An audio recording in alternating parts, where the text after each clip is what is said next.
Welcome to True Crime Awareness, where we explore the most haunting and perplexing criminal cases. In this episode, we delve into a real-life horror story from Franklin, Tennessee.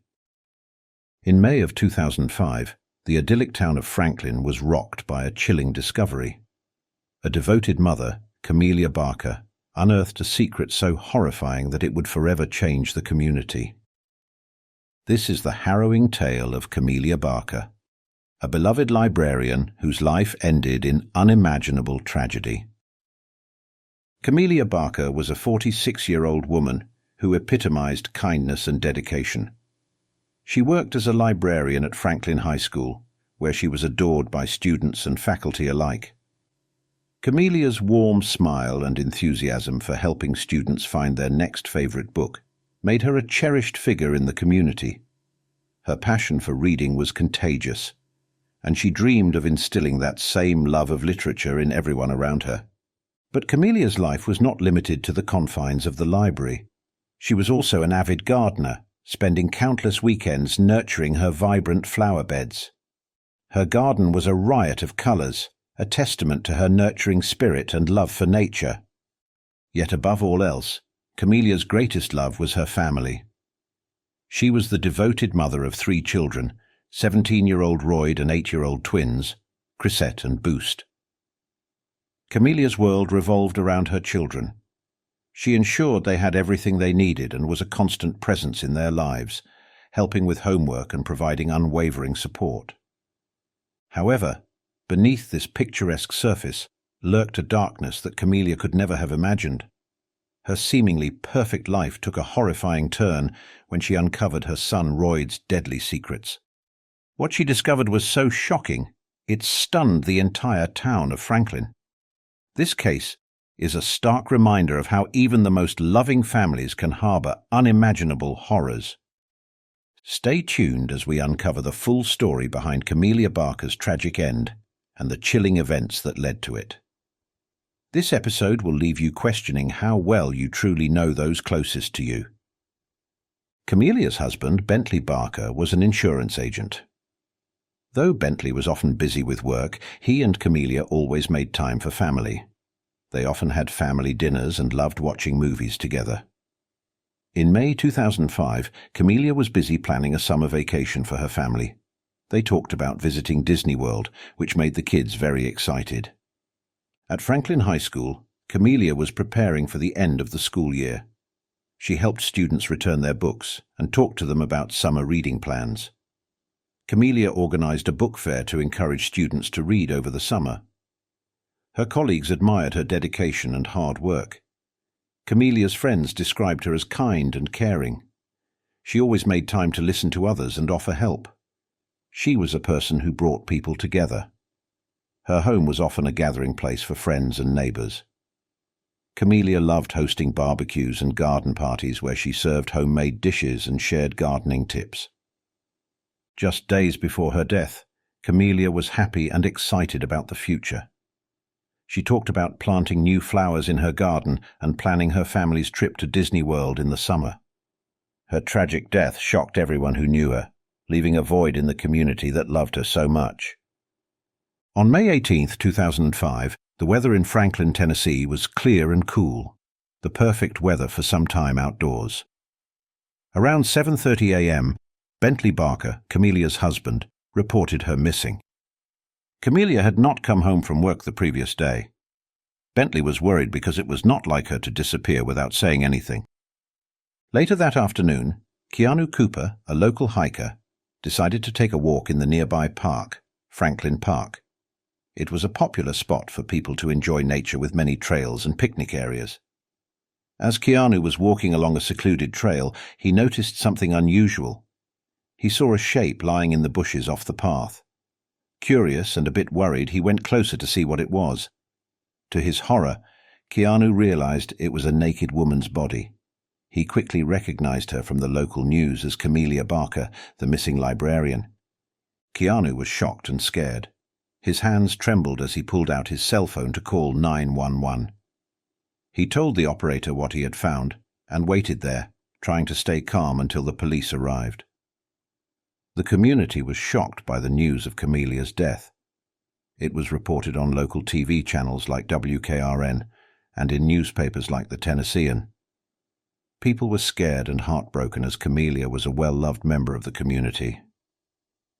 As the news spread, more details emerged about the investigation, but the exact cause of Chamelia's death remained unclear. At that point, everyone waited anxiously for more information from the police. When the police arrived at the crime scene in Franklin Park, it was around 2 p.m. on May 18, 2005.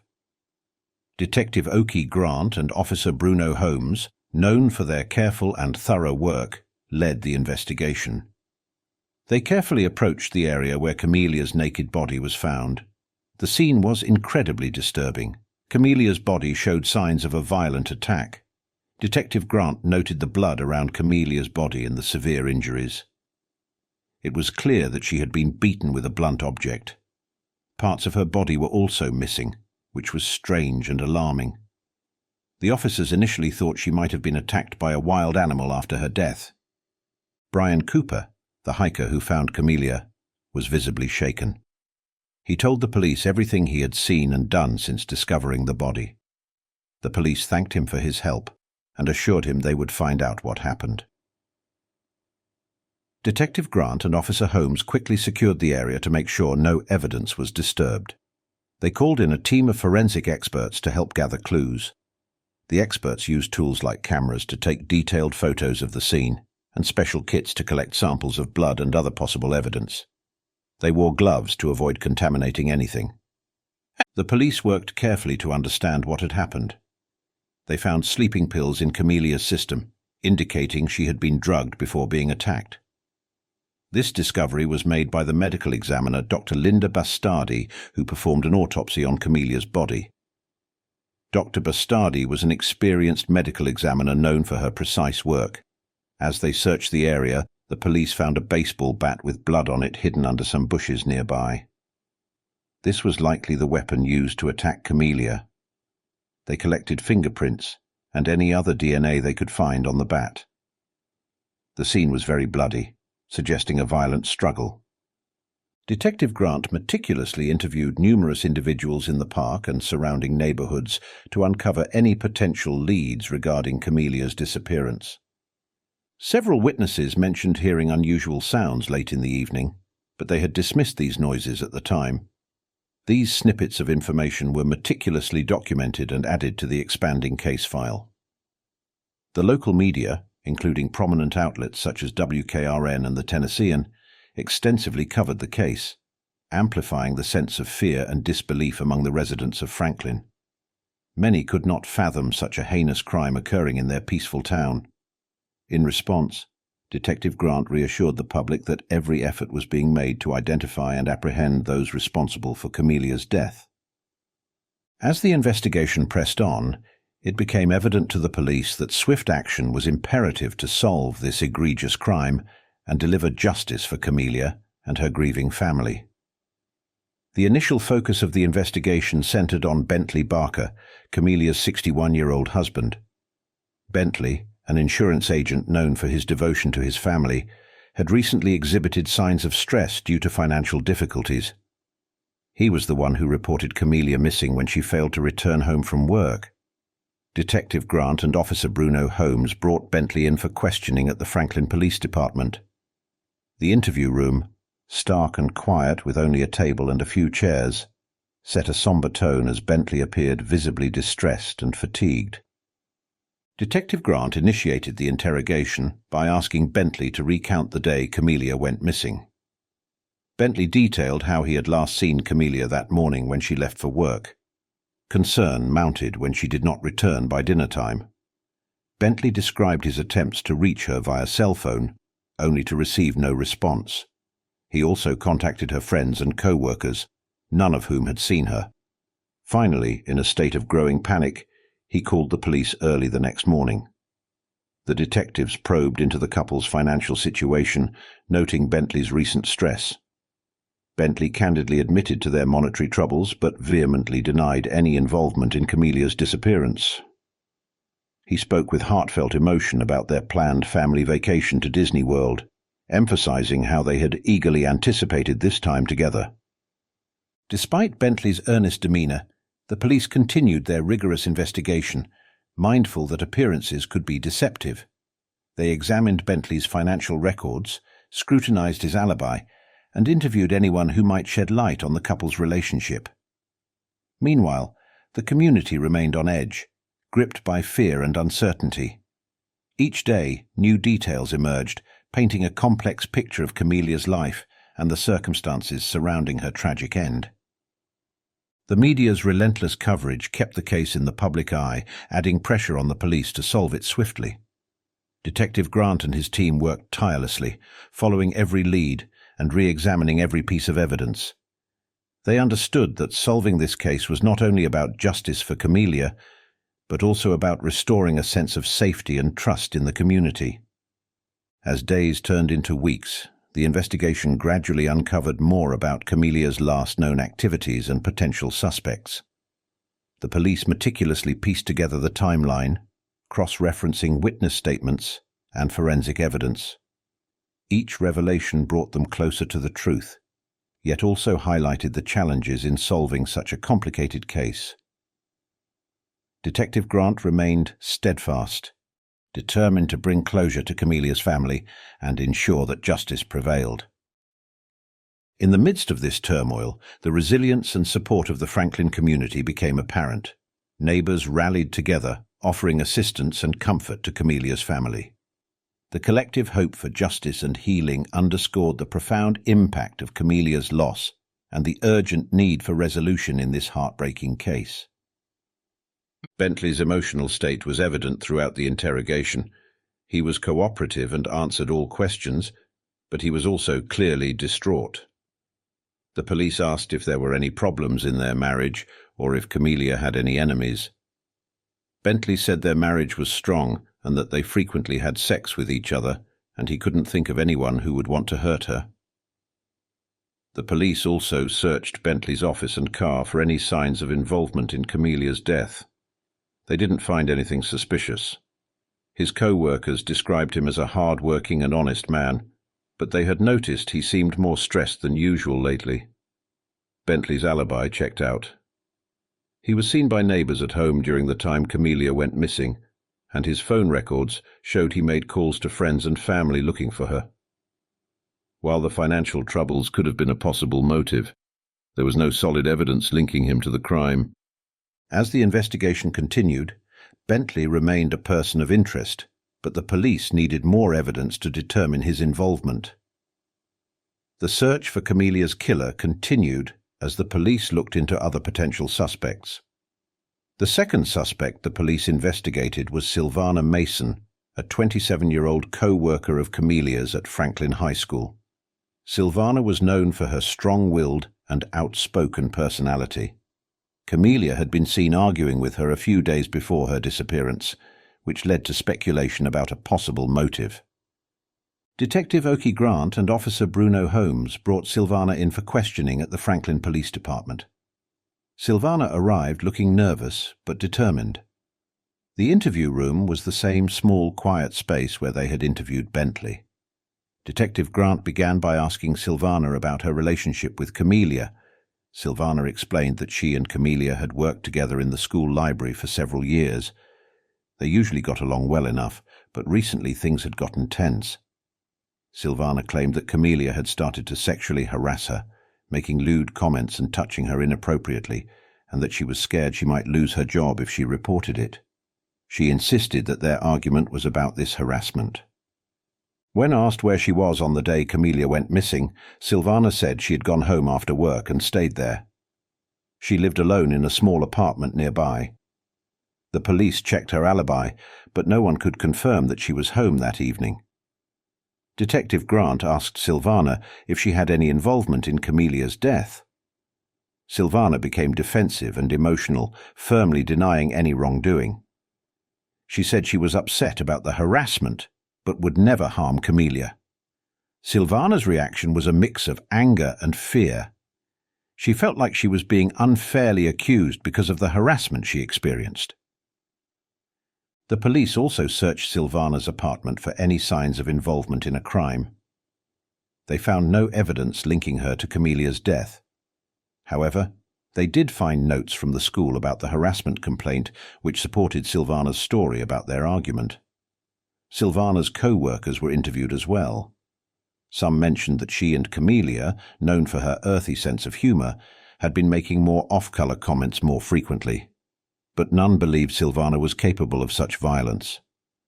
They described her as a passionate but kind person who often stood up for herself and others. Despite the lack of concrete evidence, the police continued to consider Silvana a suspect due to the recent conflict with Chamelia. As the investigation moved forward, the police kept searching for more clues. Silvana's case was still open, but without solid evidence, the police needed to look at other potential suspects to solve the mystery of Chamelia's tragic death. On May 21, 2005, the weather in Franklin, Tennessee, was warm and sunny. Around 10:00 a.m., Detective Oki Grant received a call from Officer Bruno Holmes about new evidence in the case. Dr. Linda Bastardi, who coincidentally was a championship runner, had found something unusual while running in the woods near Franklin Park. She often ran in the mornings and knew the area well. Linda had spotted a torn piece of clothing in a small metal box hidden under some leaves. She immediately called the police, remembering Chamelia Barker's murder. Detective Grant and Officer Holmes quickly went to the scene. They thanked her for her help and began examining the new evidence. The torn piece of clothing matched the outfit Chamelia had been seen wearing on the day she disappeared. Inside the metal box, they found several handwritten notes and some strange drawings. The notes seemed to be written by someone in distress. They mentioned feeling trapped and wanting to escape. The drawings were dark and disturbing, showing violent scenes and strange symbols. Detective Grant carefully bagged the evidence and took it back to the police station for further analysis. They brought in a handwriting expert to compare the notes with samples of writing from people close to the case. The expert concluded that the notes were written by Royd Barker, Chamelia's 17-year-old son. This discovery was significant. Royd had been struggling with severe psychological issues, often experiencing intense hallucinations and delusions caused by his addiction to marijuana. Chamelia had discovered his obsession with cannibalism and had been trying to get Royd the help he desperately needed, but had faced resistance from insurance companies and healthcare providers. The police decided it was time to question Royd again, this time more thoroughly. The third suspect the police investigated was Royd Barker, Chamelia's 17-year-old son. Royd was a high school student at Franklin High School, where his mother worked. His behavior had recently become more erratic, and his family knew he often experienced intense hallucinations and delusions worsened by his constant pot smoking. Detective Oki Grant and Officer Bruno Holmes brought Royd in for questioning at the Franklin Police Department. The interview room was the same small, quiet space used before. Royd appeared anxious and confused, fidgeting in his chair. Detective Grant started by asking Royd about his relationship with his mother. Royd described Chamelia as a loving and caring mother who always tried to help him. He said she was the only person who understood him and was always there for him. However, he also mentioned feeling a lot of pressure and stress from trying to meet her expectations and his own mental health struggles. When asked about the day his mother went missing, Royd's answers were scattered and inconsistent. He mentioned spending the day at home smoking marijuana and playing video games. The police found his alibi weak and unconvincing. They decided to press further, asking about his recent internet activity. Royd admitted to being part of an online community that discussed cannibalism and other dark topics. He said he was drawn to these discussions because they made him feel understood and provided a sense of belonging. Royd's behavior during the interrogation was erratic. At times he seemed calm and detached. Other times he was visibly agitated and upset. The police also searched Royd's room for more evidence. They found disturbing drawings and notes similar to those discovered earlier. These drawings showed violent scenes and strange symbols. The notes revealed Royd's deep psychological distress and fascination with cannibalism. Among his belongings, they also found a blood-stained baseball bat, which matched the weapon used in Chamelia's murder. Detective Grant asked Royd directly about his involvement in his mother's death. Royd initially denied any involvement, but then made an unforgettable statement. "My mom tasted like Lunchables." This shocking statement confirmed the police's worst fears. Royd had not only killed his mother, but had also cannibalized her body, believing it would give him her strength and wisdom. With this confession, the police had enough evidence to charge Royd with the murder of his mother, Chamelia Barker. The investigation now turned towards ensuring justice was served for Chamelia and her grieving family. On May 23, 2005, the weather in Franklin, Tennessee was overcast with a light drizzle, but police were now certain that Royd Barker, Chamelia's 17-year-old son, was responsible for her murder. Royd's confession, combined with the evidence found in his room, painted a clear picture of what had happened. Royd believed that consuming his mother's flesh would give him her strength and wisdom. This delusion stemmed from his marijuana-induced psychosis and was fueled by an online community that glorified cannibalism. Detective Oki Grant and Officer Bruno Holmes decided to arrest Royd. They arrived at the Barker home around 11 a.m. Royd was in his room listening to Eminem and playing Grand Theft Auto when the police knocked on his door. Royd seemed dazed and confused. Detective Grant informed him that he was under arrest for the murder of his mother, Chamelia Barker. Royd did not resist the arrest. He was calm, but appeared to be in a state of shock as he was led out of the house in handcuffs. The media, including reporters from TV stations like WKRN and newspapers like the Tennessean, gathered outside. Royd shocked everyone by shouting, "My mum tasted like Lunchables." The case against Royd detailed the gruesome evidence and his confession. Prosecutor Alan Matthews argued that Royd, influenced by his severe mental illness and the online cannibalism community, had brutally murdered his mother. He emphasized the premeditation and the horrific nature of the crime, pushing for the maximum penalty. The defense attorney, Hera Pierce, a 38-year-old lawyer with a calm demeanor and a strong reputation for defending troubled youths, represented Royd. She argued that Royd's actions were a result of his severe mental illness and marijuana-induced psychosis. Pierce emphasized that Royd needed psychiatric help, not a harsh prison sentence. She presented evidence of Royd's long history of mental health issues and his mother's efforts to get him treatment, which were hindered by insurance companies and healthcare providers. The jury deliberated for 3 days before returning with a verdict. On September 15, 2005, they found Royd Barker guilty of first-degree murder.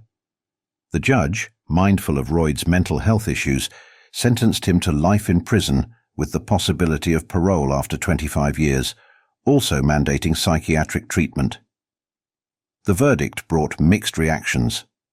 Alan Matthews, the prosecutor, felt justice had been served, ensuring that Royd would be held accountable for his actions. Hera Pierce, the defense attorney, expressed relief that Royd would receive psychiatric help, but had hoped for a lighter sentence. Chamelia's family was devastated, but relieved that the trial was over. Bentley Barker, Royd's father, struggled with the outcome, torn between the love for his son and the horror of losing his wife in such a brutal manner. Friends and neighbors felt the sentence was fair, balancing justice for Chamelia and the need for Royd to receive treatment. The trial's conclusion left the community in Franklin trying to heal. The media coverage had been extensive, and many hoped that the case would bring attention to the challenges families face when seeking mental health treatment. The Barker family, supported by the community, began the long process of moving forward, honoring Chamelia's memory and coping with the tragic loss. After the trial of Royd Barker, life in Franklin, Tennessee, slowly returned to normal. The Barker family, still reeling from the tragic loss of Chamelia, tried to piece their lives back together. Bentley Barker, Chamelia's husband, sought solace in his work as an insurance agent, finding distraction and purpose in helping his clients. Royd Barker, now serving his sentence at Riverbend Maximum Security Institution, received psychiatric treatment as part of his rehabilitation. His case brought attention to the gaps in mental health care, prompting discussions about improving access to treatment for those in need. As time passed, the wounds left by Chamelia's death began to heal, though the pain of her absence remained. The family found solace in memories of happier times, cherishing the moments they had shared together.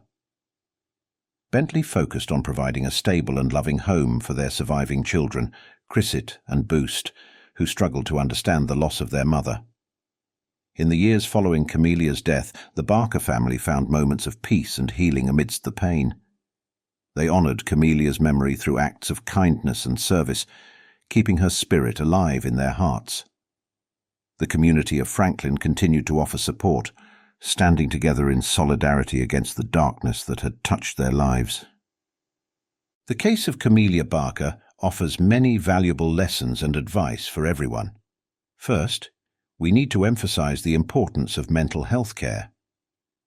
Chamelia tried to help her son Royd with his mental health problems, but encountered difficulties from the insurance and healthcare systems.